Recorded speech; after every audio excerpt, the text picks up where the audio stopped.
അപ്പോൾ എല്ലാവർക്കും നമസ്കാരം. ഞാൻ ഇന്നിവിടെ കർമൂസ കൊണ്ട് അച്ചാറാണ് ഉണ്ടാക്കാൻ പോണത്. അതിന് വേണ്ടിയിട്ട് ഇതാ കർമൂസ കട്ടില്ലാണ്ട് അരിഞ്ഞ് വെച്ചിട്ടുണ്ട് കേട്ടോ. കട്ടില്ലാണ്ട് പറ്റ നൈസായിട്ട് അരിഞ്ഞ് വയ്ക്കുക. എന്നിട്ട് നമ്മളൊരു പാത്രത്തിലേക്ക് മാറ്റിയിട്ട് അതിലേക്ക് ഒരു 2 സ്പൂൺ ഉപ്പ്, 2 സ്പൂൺ ഉപ്പ് എന്നല്ല, പാകത്തിന് ഉപ്പ് ഇടുക. ഉപ്പിട്ടതിന് ശേഷം ഒരു 1/2 സ്പൂണ് മഞ്ഞൾപ്പൊടി അധികം ഇടണ്ട കേട്ടോ, ഒരു കളറിന് മാത്രം ഇട്ടാൽ മതി. അപ്പോൾ 1/2 സ്പൂണ് മഞ്ഞൾപ്പൊടി ഞാനിതിലിട്ടിട്ടുണ്ട്. അതിൻ്റെ ശേഷം നമ്മൾ മുളക് പൊടിയാണ് ഇട്ടിട്ടുള്ളത്. മുളക് പൊടി എരിവ്, അച്ചാറിനൊക്കെ എരിവ് നല്ലോണം ഉണ്ടായാലല്ലേ ടേസ്റ്റ് ഉണ്ടാവുക. അപ്പോൾ മുളക് പൊടി അങ്ങനെ 2 സ്പൂണ് മുളക് പൊടി ഇട്ടിട്ടുണ്ട്. എന്നിട്ട് നല്ലോണം കുഴച്ചെടുക്കുക കേട്ടോ. എല്ലാത്തേക്കും പൊടികളെല്ലാം കർമൂസൻ്റെ എല്ലാ കഷ്ണത്തേക്കും മിക്സ് ആവുന്ന വിധത്തിൽ നല്ലോണം കുഴച്ചെടുക്കുക. എന്നിട്ട് അതിൻ്റെ ശേഷം ഞാൻ കാന്താരി മുളക് നടുക്ക് ചീന്തിയിട്ടാണ് എടുക്കുന്നത്. ആ തണ്ടും കൂടിയിട്ട്, ആ തണ്ടൊക്കെ ഇങ്ങനെ അലിഞ്ഞ് വരുമ്പോൾ വേറൊരു ടേസ്റ്റ് അല്ലേ ഉണ്ടാവുക. അത് കഴിഞ്ഞ് അടുപ്പ് കത്തിച്ച് ഞാനൊരു അലുമിനിയത്തിൻ്റെ ചട്ടിയാണ് വെക്കുന്നത്. നോൺ സ്റ്റിക്ക് ചട്ടിയാണെങ്കിൽ ഒന്നുകൂടെ ബെറ്റർ ആവും. അങ്ങനെ അലുമിനിയ ചട്ടി വെച്ച് അതിലേക്ക് ഇടാൻ വേണ്ടിയിട്ട് ഇഞ്ചി, വെളുത്തുള്ളി, നേരത്തെ കാന്താരി മുളക്, പിന്നെ കറിവേപ്പില എടുത്ത് വെച്ചിട്ടുണ്ട് കേട്ടോ. അപ്പോൾ അങ്ങനെ ആ സമയം കൊണ്ട് ചട്ടി ചൂടായി വരികയാണ്. ചട്ടി നല്ലോണം ചൂടായതിന് ശേഷം നല്ലെണ്ണ ഒഴിച്ചാലും മതി. ഞാനിപ്പോൾ ആട്ടിക്കൊണ്ടുവന്ന് വെളിച്ചെണ്ണ ഉണ്ട്, അപ്പോൾ വെളിച്ചെണ്ണയാണ് ഒഴിക്കുന്നത്. വല്ലാണ്ടൊന്നും വേണ്ട, ഒരു കുറച്ച് ഒഴിച്ച് കൊടുക്കുക. നല്ലെണ്ണയൊക്കെ ഉണ്ടെങ്കിൽ ബെസ്റ്റാണ് കേട്ടോ. ഞാനിപ്പോൾ വെളിച്ചെണ്ണ നമ്മളെ വീട്ടിൽ തന്നെ അല്ലേ, അപ്പോൾ അതുകൊണ്ട് അങ്ങനെ എടുത്തതാണ്. അപ്പോൾ എണ്ണ കണ്ട നല്ലോണം ചൂടായി വരുമ്പോൾ അതിലേക്ക് 1 സ്പൂൺ കടുക് ഇട്ടിട്ടോ. കടുക് നല്ലോണം പൊട്ടി വരുമ്പോൾ നല്ലോണം പൊട്ടി വരുന്ന കാണില്ലേ.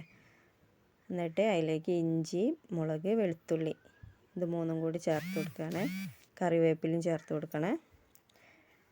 എന്നിട്ട് നമ്മൾ നല്ലോണം ഇളക്കി കൊടുക്കുക. കണ്ടോ, കറിവേപ്പില ഞാൻ ചേർത്ത് കൊടുത്തു. ഇത് നല്ലോണം ഇളക്കി ഒന്ന് വാടി വരട്ടെ കേട്ടോ. അപ്പോൾ നമ്മളിത് നല്ലോണം ഇളക്കി കൊടുക്കുകയാണ്. അപ്പോൾ ഇളക്കി ഇപ്പം മുളകിൻ്റെയും കറിവേപ്പിലയും ഒക്കെ കളറ് മാറി വരുന്നതൊക്കെ ശ്രദ്ധിച്ചില്ലേ.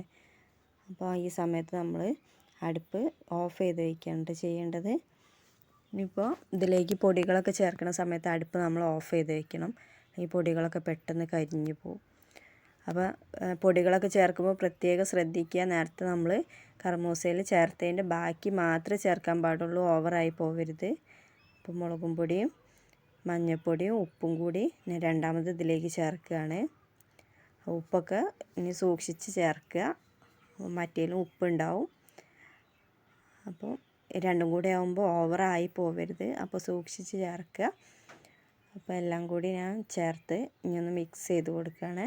അതിന് മുമ്പ് ഇതിലേക്ക് ഞാൻ കടുകും ഉലുവയും പിന്നെ കായമില്ലേ, സാമ്പാർ കായും കൂടെ ചൂടാക്കി പൊടിച്ച് വെച്ചതാട്ടത്. ഞാൻ അച്ചാർ ഉണ്ടാക്കുമ്പോൾ അങ്ങനെ ചെയ്യലാണ്. അപ്പോൾ എപ്പോഴും കുപ്പിയിൽ ഇവിടെ സ്റ്റോക്ക് ചെയ്ത് വെക്കും. അപ്പോൾ പൊടിയും കൂടെ ചേർത്ത് കൊടുത്ത് ഇതിലേക്ക് ഈ സുർക്ക ഒഴിച്ച് കൊടുക്കുകയാണ്. കുറച്ച് സുർക്ക ഒഴിച്ച് കൊടുത്ത് ഇനി ബാക്കി നമ്മൾ തിളപ്പിച്ചാറിയ വെള്ളം കൂടി ഇതിലേക്ക് ചേർത്ത് കൊടുക്കും കേട്ടോ. അപ്പോൾ പിന്നെ ഒന്നുകൂടെ ലൂസായിട്ട് ഇങ്ങനെ നിൽക്കും. ഇത് തിളപ്പിച്ചാറിയ വെള്ളമാണ്, 1/2 കപ്പ്. അതിന് 1/2 കപ്പ് വെള്ളം എടുത്തിട്ടുണ്ട്. അത് ഒഴിച്ച് കൊടുത്തിട്ട് നല്ലോണം ഇളക്കുക. എന്നിട്ട് നമ്മൾ അടുപ്പ് ഓണാക്കി കൊടുക്കുക കേട്ടോ. അടുപ്പ് ഓണാക്കി ഇത് നല്ലോണം ഇളക്കി ഒന്ന് കുറുകി വരാനുണ്ട് കേട്ടോ. അപ്പം ആ സമയത്ത് നമ്മൾ ഒരു സാധനം കൂടി ഇതിലേക്ക് ചേർക്കാനുണ്ട്, പഞ്ചസാര. 1/2 സ്പൂണ് പഞ്ചസാര നമ്മളിതിൽ ചേർത്ത് കൊടുക്കണേ. അപ്പോൾ ഇതിന് ഒരു ടേസ്റ്റ് മാറ്റം വരും. അപ്പോൾ അതും കൂടി ഇതിൽ ചേർത്ത് കൊടുക്കുക. എന്നിട്ട് നല്ലോണം ഇളക്കുക. നല്ലോണം ഇളക്കി കൊടുക്കുക.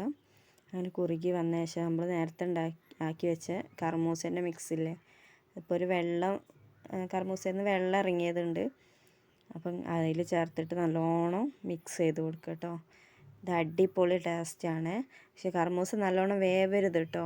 എല്ലാവരും ഒന്ന് ട്രൈ ചെയ്യണേ.